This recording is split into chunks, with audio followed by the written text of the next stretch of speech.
Palantir, the stock everybody's arguing about right now. Revenue just grew 85% year over year, their best quarter ever.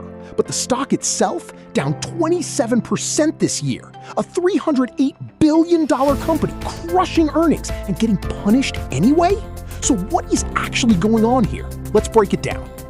First things first, who actually controls this company? CEO Alex Karp personally owns only about 3 to 4% of Palantir stock. That's it.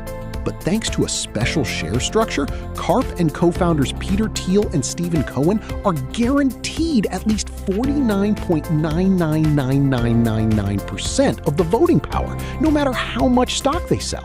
Class B shares get 10 votes each. So as a regular shareholder, you own a piece of the upside, but you have almost zero say in how this company is run. Not necessarily a red flag, but it's something you should know going in. Here's the disconnect. On the business side, everything is firing. Revenue up 85%.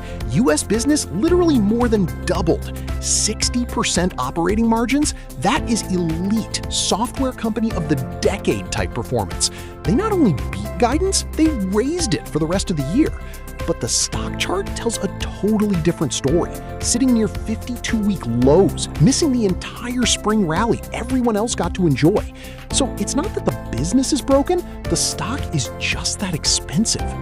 Something a lot of people get wrong about Palantir, they still think of it as just a defense and government contractor. Look at this chart.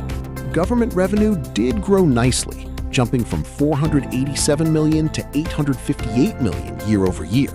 But commercial revenue grew just as fast, nearly doubling too. And both segments now post the exact same contribution margin, 73%. They're building a scalable commercial business on top of their government roots, and that diversification is a big part of the bull case. Let's go over the scorecard.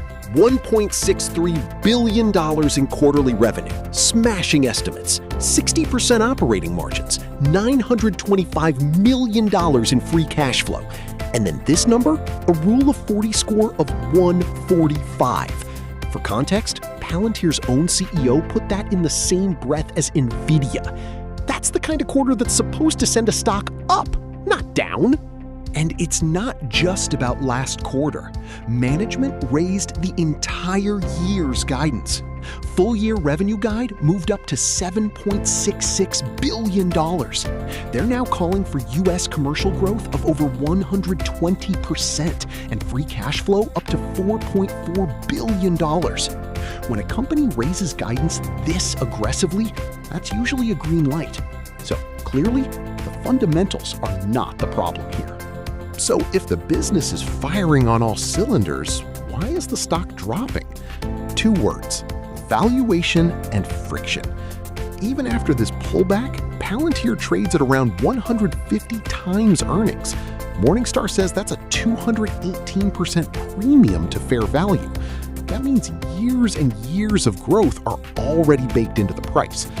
On top of that, Palantir just lost a legal fight in Switzerland over government contracts, and there are reports it's losing ground in France.